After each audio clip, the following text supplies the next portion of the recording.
समय सार गाथा 160। सो सब्यणान दर्शी कम्मरयेण निवेण माच्छन्नो संसार समावन्नो न विजानति सभ्यतो सब्बम। सब्यणान दर्शी, सभ्य माने संपूर्ण, राण माने ज्ञान और दर्शी माने दर्शन।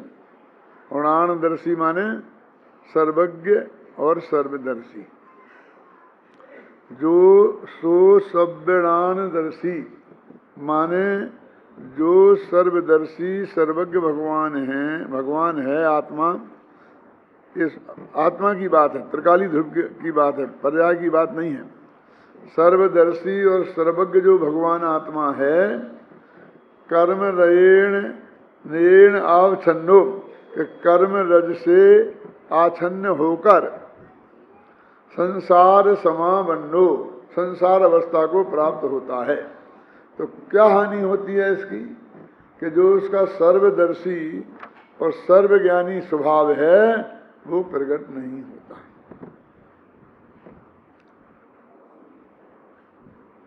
मैंने भगवान की परिभाषा सन 73 में लिखी थी। वो पंक्ति मैं आपको सुनाना चाहता हूँ जो मेरी सर्वोदय 30 वाली किताब में है। और मैंने 8 या 9 ऐसे सिद्धांत लिखे थे जो किताब के अंत में छापे थे और बाद में वो कई किताबों में छपते रहे कि जो सारे जगत को जानकर उससे अप्रभावित रह सके और जो अप्रभावित रहकर सारे जगत को जान सके उसे भगवान कहते हैं। और इसके साथ बड़ी दुर्घटना हुई कि मैंने कहा ना अप्रभावित रहकर जान सके और जानकर अप्रभावित रह सके। तो प्रेस वाले जो वो होते हैं कंपोजिटर और उसके बाद में प्रूफ रीडर, उनको ये बात नहीं जची। प्रभावित होकर तो सारी दुनिया मानती है, मुझे अप्रभावित होकर क्या बात है। अब प्रभावित हुए बिना जान सके और जान करके भी प्रभावित ना हो, ये तो डिस्क्वालिटी लगती है ना जगत को कि हम तुम्हारा प्रवचन सुन के बिल्कुल भी प्रभावित नहीं हुए और शांति से अप्रभावित रहकर हमने शांति से आपका पूरा प्रवचन सुना। इसमें लोग निंदा समझेंगे प्रशंसा। तो उन्हें लगा तो उन्होंने दोनों जगह से वो अप्रभावित का आ काट दिया। जब मेरे पास फाइनल प्रूफ पढ़ने आया तो मुझे बहुत गुस्सा आया। फिर मैंने वो फिर जोड़ा दोनों में। जब मैंने दोबारा जोड़ दिया तो कंपोजिटर ने उसे फिर डाल दिया उसमें। तो फिर उनके पास गया तो उन्होंने कहा ये क्या, कौन है वो ऐसे करता, तो फिर काट दिया। 6 दफे मैंने जोड़ा और 6 दफे उन्होंने हटाया। अंत में वो गलत ही छपा। मैं जाके प्रेस में बहुत लड़ा कि ये क्या हुआ, ये क्या हो रहा है, तुमको इसका अर्थ समझ में नहीं आता है तो फोन से मेरे पूछ सकते हो, लेकिन तुम मेरे लिखने मैं लिखता हूं बार बार और तुम सुधार देते हो। क्या है उसका अर्थ? हमको ये सारी दुनिया को जानने में जो डर लगता है ना, वो इस बात से लगता है कि जो हम जानेंगे तो प्रभावित हो जाएंगे। कि अच्छी चीज होगी तो उसके प्रति हमें राग पैदा हो जाएगा, जो बुरी चीज होगी तो उसके प्रति हमें द्वेष पैदा हो जाएगा। इसलिए जानना ही नहीं, झगड़ा खत्म। क्या तो झंझट में पड़ना ही क्यों? इसलिए जो वो पढ़ के जानने का निषेध करते हैं कुछ लोग। लेकिन ये जो गाथा है वो सर्वज्ञानदर्शी वाली गाथा है। और वो सर्वज्ञता और सर्वदर्शिता क्यों प्रकट नहीं होती है उसका कारण बताया। और जब वे प्रकट होगी तो ही वे सर्वज्ञ भगवान पर्याय में बनेंगे। इस बात को बताने वाली ये मूलता गाथा है। कल में है ना, मतलब ये है कि अपने यहाँ सर्वज्ञ होने से पहले वीतरागी होते हैं। ये बात अपने बालबोध पाठमालाओं में भी लिखी। और जब प्रकाश क्लास ले रहा था तो मैंने ये पढ़ा रहा था, पढ़ रहा था, सर्वज्ञ के पहले वीतरागी क्यों, बताया तर्क मैं घर से सुन रहा था। क्योंकि यदि वो वीतरागी नहीं हुआ पहले और सर्वज्ञ हो गया तो वो अनंत दुखी हो जाएगा। इसलिए शास्त्र में लिखा एक समय पहले, कुछ समय पहले वीतरागी और फिर बाद में सर्वज्ञ होता है। और महाशास्त्र तत्वा सूत्र का 10वें अध्याय का जो सूत्र है उसमें ये बात लिखी है, मोह क्षयात ज्ञान दर्शना वर्ण क्षयात अंतराय क्षयात केवलम। मोह के क्षय से और ज्ञानावरण दर्शनावरण और अंतराय के क्षय से केवल ज्ञान होता है। तो शिष्य ने कहा कि भाई साहब 4 घातिया कर्मों के क्षय से होता है ना, तो 4 इकट्ठे ही कर देते कि मोह ज्ञानावरण दर्शनावरण अंतराय क्षयात केवलम। फिर ये मोह क्षयात और फिर द्वारा कहा। और हमने तो सुना है, वो कल सिद्धांत बताया था ना, एक अक्षर कम हो जाए तो एक पुत्र की प्राप्ति के बराबर सुख होता है आचार्यों को। तो आप कहेंगे आचार्यों को पुत्र की प्राप्ति के बराबर सुख, कैसी उपमा खोजिए। और आचार्यों ने ही खोजी है। लोक में गृहस्थों को पुत्र की प्राप्त पुत्रियों की अपेक्षा पहले ही से रहा है पुत्र की प्राप्ति में कुछ अधिक सुख होता रहा है। और वो जन प्रसिद्ध हैं और उन्हें ये बात गृहस्थों को समझानी थी, इसलिए उन्होंने उनको वो बताई है। और उसका कारण क्या है ये तो मैंने कल बताया था, लेकिन एक बात छूट गई थी, वो अभी बता देता हूँ। क्योंकि मुनिराज लोग थे, अब उन मुनिराजों को एक पीछी और एक कमंडल और एक शास्त्र रखने की अनुमति थी बस। मतलब होता क्यों?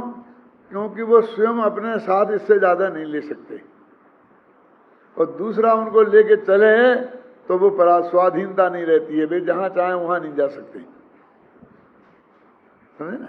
इसलिए जो पीछी कमंडल दूसरे के हाथ में दे देते हैं, अब थोड़ी देर के लिए कुछ दे देना अलग बात है, साथ भी दे नहीं, लेकिन वो अपने पास वे स्वाधीन रहना चाहिए। उन्हें जहां जाना हो वहां जाएं, कोई उन्हें रास्ता नहीं दिखाए। वे रास्ता किसी से नहीं पूछते हैं, वे तो मौन लेके चलते हैं, तो कैसे पूछेंगे कैसे। तो अभी ऐसे बड़े बड़े श्लोक, ऐसे बड़े बड़े शास्त्र होंगे तो कितने शास्त्र लेके चलेंगे। तो अति संक्षेप में उनको वो बात बताई जानी चाहिए, इसलिए वो एक एक अक्षर की कंजूसी करते थे। और याद कंठस्थ रखना है कि अंत की विद्या कंठ का धाम, कंठ की विद्या अंत का धाम, और समय पड़े पर आवे काम, समझ गया ना। अपने कंठ में विद्या हो और अंटी समझते हैं, जेब समझ लो आज की भाषा में, उसमें जो पैसा होगा वही काम आएगा। बैंक में बड़ा पैसा, साहूकार के यहाँ बड़ा पैसा काम नहीं आएगा, समय पर नहीं आएगा, मिलेगा आपके हाथ में, हैं। और गले की विद्या नहीं, फलाने शास्त्र में फलानी जगह में देख के बताऊंगा, वो यही कहता रहेगा। यदि जो कंठ में होगी तो वो फटाफट बता। और वो सिद्धांत कौन सा कि देखो अभी हमारे पास कितनी रिश्तेदारियां हैं, बस एक माँ बाप, 2-4 बाल बच्चे, 1-आध बहन भाई, इतना ही संसार है ना। क्यों? सर्वज्ञ तेरा तो और भी कम है, सर्वज्ञों के कम होते हैं ना। क्या समझे? अब हमारा जो सुख दुख है वो यहीं तक सीमित है।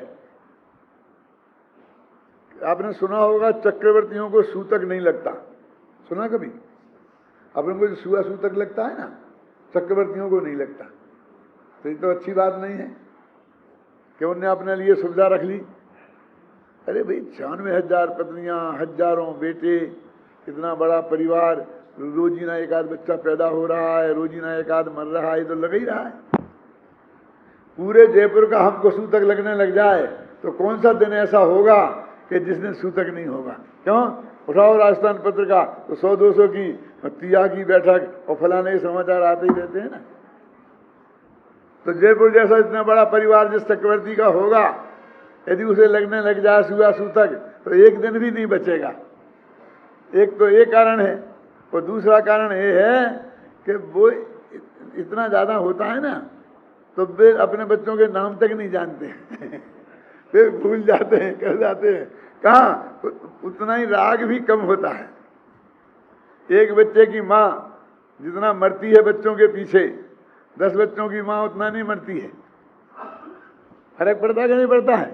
तो हजारों की संतान वाला कैसे करेगा? तो चक्रवर्ती के यहाँ तो होता नहीं है।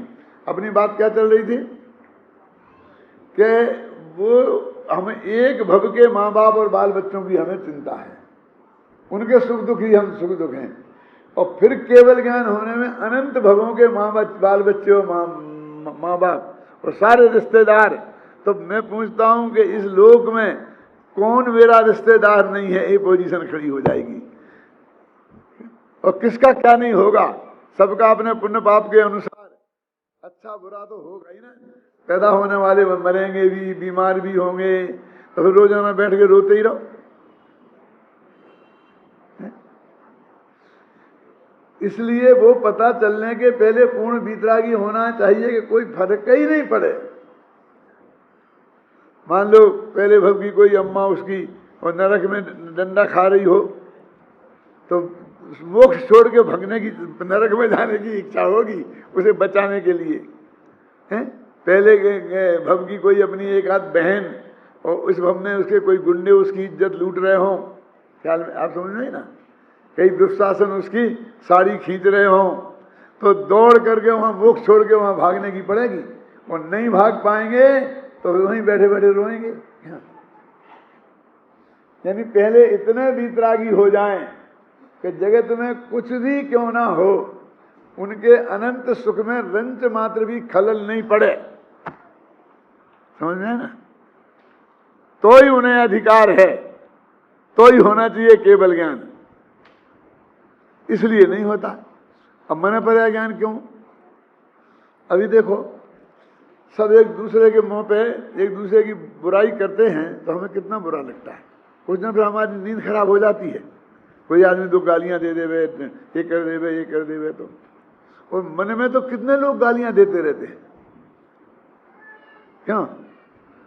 लेकिन वो सबको हमें पता लगने लग जाए कि तुम हमें अभी मन में गालियां दे रहे हो, तो जैसे वो गालियां देता है और हम डिस्टर्ब हो जाते हैं, वैसे ही हम डिस्टर्ब हो जाएंगे।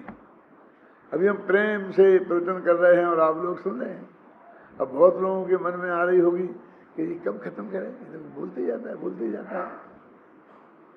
अब हमें पता चल जाए तो फिर प्रवचन करना मुश्किल हो जाएगा।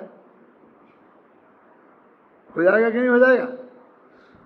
तो कहते जब तक हम इतने वीतरागी ना हो जाएं, कितने 3 कसाय के अभाव वाले, कि हमें ये पता चलता रहे कि ये सब हमारे बारे में बहुत बुरा सोच रहे हैं, तो भी हमारा माथा डिस्टर्ब ना हो। क्यों जी? ऐसा भी तो हो सकता है कि कुछ आतंकवादी बैठे हों और वो ये सोच रहे हों, मानव बम बन के आए हों कि अब यहाँ से पंडित निकल के वहाँ से वहाँ जाएगा तो वहाँ जाकर के मैं फोड़ दूंगा। क्यों? उसके मन में ये भाव आ रहा हो। क्यों? और ये पता चल जाए तो प्रवचन कर पाएंगे फिर? क्यों? बोलो, संभव नहीं है ना। अंतिम समय तक गांधी जी प्रार्थना करते रहे, रघुपति राजा राजा राम 1 सेकंड पहले तक। क्यों? यदि उन्हें मन से पता लग जाता था कोई आदमी यहाँ ऐसा है और मुझे गोली मारने वाला है, तो रघुपति राजा राजा राम हो सकती थी। हम अपने अपने मन की कल्पना कर लें। तो अंत समय तक धर्म करना है तो मन पर ज्ञान का नहीं होना बहुत जरूरी है। हमें मन पर ज्ञान नहीं है, ये बहुत खुशी की बात है। बहुत से लोग मन पर ज्ञान हो जाए तो मजा आ जाए। क्या मजा आ जाएगा? क्या मजा आ जाएगा कि ये जो मेरी बहू है ना, तो जब ये लड़का शाम को आता है तो ये रात को रोजाना मेरे विरुद्ध कान भरती है। अब मेरे कुछ पता नहीं चलता, पता नहीं चलता। एक दफे तो ये बोल रही थी और अचानक मैंने सुन लिया। यदि मुझे मन पर ज्ञान हो जाए तो मुझे सब बातें पता चल जाएंगी। तो मैं पूछता, अम्मा जी तूने जो आज सुन लिया उससे तेरे को कितना सुख बढ़ा? अतीन्द्रिय आनंद की कणिका जग गई होगी कि कसाय जगी, आकुलता जगी, दुख जगा, क्या जगा बोलो? तो यदि ज्यादा रोजीना सुनने को मन में जानने को मिल जाए तो आनंद दुख जगेगा कि नहीं जगेगा? और वो बेचारी बहुएं वो समझते हैं भाई कि कम से कम अपने बेडरूम में कमरा बंद करके तो चाहे जिसको चाहे जितनी भलाई बुराई कर सकती हूं मैं, एक निठल्ला सुनने वाला तो है अपने मन की भड़ास निकालने को। और ये समझाएंगे मेरे तो सब पता लग जाएगा, क्यों? तो कितनी उन बहुओं की दुर्दशा कितनी हो जाएगी, अंदर ही अंदर घुटेंगी कि कुछ नहीं बोल सकती, फिर तो कुछ सोच नहीं सकती सोचा और सासू जी को पता चला, फिर क्या होगा? क्यों? सासू और बहू दोनों का सुख बढ़ेगा कि दुख बढ़ेगा? दुख बढ़ेगा ना। इसीलिए तो महिलाओं को मन पर ज्ञान होता ही नहीं। क्या बड़ा मेरा कोई बैर विरोध नहीं है आप लोगों से, मेरी माँ भी महिला थी, बहनें भी महिला हैं, बिटियां भी महिला हैं, क्या बैर विरोध हो सकता है? जो लेकिन वस्तु का जो स्वरूप है, क्यों कि कौन से शास्त्र में लिखा है, कौन से शास्त्र में लिखा है कि हम उनका नाम बताएंगे जिस शास्त्र में लिखा है? तो जैसा तुम हमारे प्रति आंख बदल रहे हो ना, ऐसे उनके प्रति बदल दोगे, तुम्हारा क्या भरोसा? एक घटना में एक आपको सुनाता हूं, बहुत मार्मिक है, बहुत पुरानी बात है, 50-55 वर्ष पुरानी बात होगी। मेरे एक बहनोई जी थे, अब तो स्वर्गवास हो गया उनका। बहुत बहुत धर्मात्मा, माने क्रियाकांडी धर्मात्मा, पुराने जमाने के धर्मात्मा, क्या बहुत धर्मात्मा, बहुत। और जितने धर्मात्मा उतने ही तीव्र कसाय वाले, दोनों में टॉपर्स।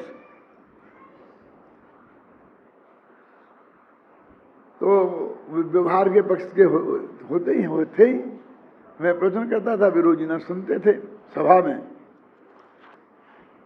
तो ऐसा आया तो वे एक कहते थे कि देखो ये ऐसी बातें तुम अध्यात्म की मत करो, नहीं तो लोग भ्रष्ट हो जाएंगे, लोग भ्रष्ट हो जाएंगे, ऐसा वो हमेशा कहते थे।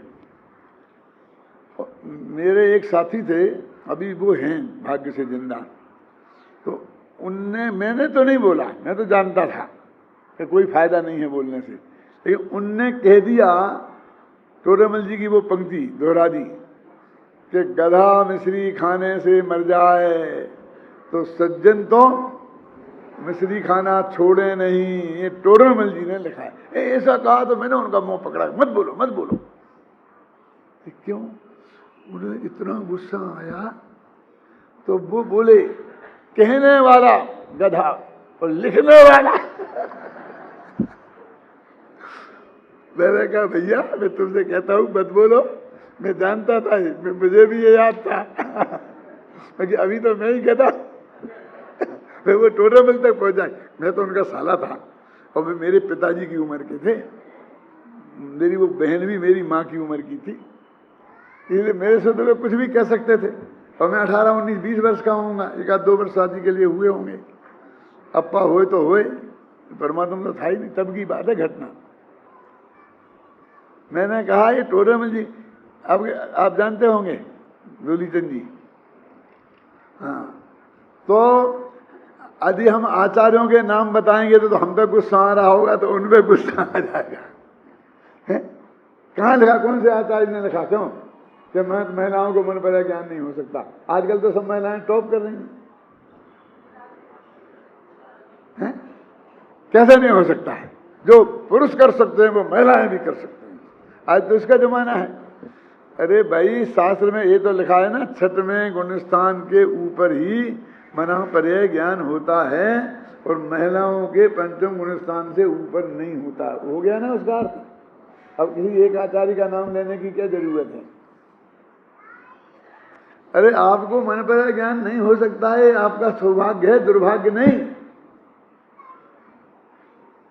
इतनी वीतरागता पहले हो, इसलिए वीतरागता और सर्वज्ञता का ये नियम है। तो वो कहते हैं कि जगत को जाने और प्रभावित नहीं हो, तो रागी जीव तो प्रभावित हुए बिना रहेगा ही नहीं। या राग होगा उसे या द्वेष होगा, वो नहीं कॉमन नहीं रह सकता। वो पूर्ण वीतरागी होगा तो सारा जगत को जानकर बिल्कुल अप्रभावित रहेगा, और अप्रभावित रहकर जान सके। अपन भी कहते हैं ना, देखो भाई साहब, मैं एक बात कहता हूं लेकिन आप लोग कोई रिएक्शन नहीं करें तो कहते क्या नहीं कहते? कहो साहब, नहीं तुम पहले गारंटी दो, रिएक्शन नहीं कराता। आपस में भी कहते हैं पति पत्नी से, देख तुम्हें गुस्सा नहीं आया तो मैं एक बात बता सकती हूँ, क्यों? बोल क्या गुस्सा तो नहीं आएगा? कहाँ नहीं आएगा? मैं ऐसा नहीं करता हूँ। मैं कहता हूँ कि यदि ऐसी बात है जिससे मुझे गुस्सा आए तो मत बोल। क्या ऐसा कैसे चल सकता है? वो नाई का किस्सा सुनाता हूँ ना मैं, कि नाई के यहाँ बाल बनाने गया, बोला पंडित जी एक बात कहूँ, बुरा ना मानो तो। मैंने कहा बुरी बात कहेगा तो गारंटी से बुरा मानूंगा। तुम इतना बेवकूफ समझता है मुझे? बुरी बात भी कहना चाहता है और पहले बांध लेना चाहता है कि मैं बुरी नहीं मानूं। बुरी बात कहेगा तो मैं तो बुरा मानूंगा। बोलो क्या कहना है? तो नहीं कहता हूं। मैंने कहा बेटा आप कह ही ले, तुम जो होगा तो देखा जाए। समझे ना? तो मेरे कहने का मतलब एक वस्तु के स्वरूप में कितनी व्यवस्था है कि वो ज्ञान जो तेरे को सुखकर हो वो ही ज्ञान है, जो तेरी आकुलता को बढ़ाए वो ज्ञान नहीं है, वो अज्ञान है। ख्याल में आए ना? तो वो कहते हैं कि चित्त में वीतरागता का होना बहुत जरूरी है। तो वो इस बात को इस गाथा में बता रहे हैं कि मोह के उदय में लिखा ना, कहाँ है गाथा?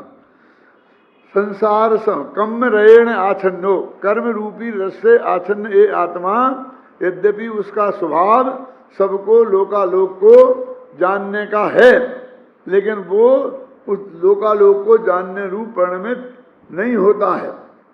ये बात वो यहां कह रहे हैं। काय से आच्छन्न होकर? कर्म से। कौन से कर्म से? बोलो राजेंद्र, कौन से कर्म की बात है? कहाँ है बोलो, कौन से कर्म की बात है? किसकी चर्चा चल रही है? पुण्य भाव रूप कर्म से आच्छन्न। क्यों चर्चा तो वही चल रही है ना, पुण्य भाव अधिकार की, कि पुण्य भाव भी विद्यमान है जब तक, तब तक केवल ज्ञान नहीं होगा, ये गारंटी है। अब जिसके होने पर नहीं होने की गारंटी हो उसको हम उसी के होने का कारण माने, कोई छोटा मोटा अज्ञान है? अबे जी ख्याल में ही बात नहीं।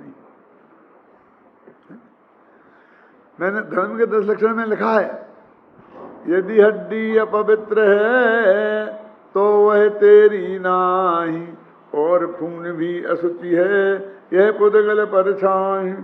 तेरी सुचिता ज्ञान है और असुचिता राग, रागे आगे को त्याग कर निज को निज में त्याग। क्या अर्थ है इसका? ये मैंने ये पंक्तियां तब नहीं लिखी थी कि जब धर्म के 10 लक्षण लिखी थी, उसमें तो मैंने कोट की थी जो मुझे याद थी। लिखी तो कब थी मालूम आपको? मेरा अपेंडिक्स का ऑपरेशन भोपाल अस्पताल में हुआ था, हमीदिया अस्पताल में, और एक घटना होगी 59-60 की है, 60 के 61 की होगी क्या? हाँ मतलब परमात्मा होगा, साल 6 महीने का होगा। तो मेरा ऑपरेशन हुआ, तो जिस दिन ऑपरेशन होना था वहीं झरना का मंदिर पास में है, तो हमने सुबह उठ के अस्पताल से और वहाँ जाकर के नहाया धोखा करके और बस बैठ के वहाँ भगवान की भक्ति करी। तो उस वक्त मैंने 25 दोहे लिखे थे, उन दोहों में से 2 दोहे थे,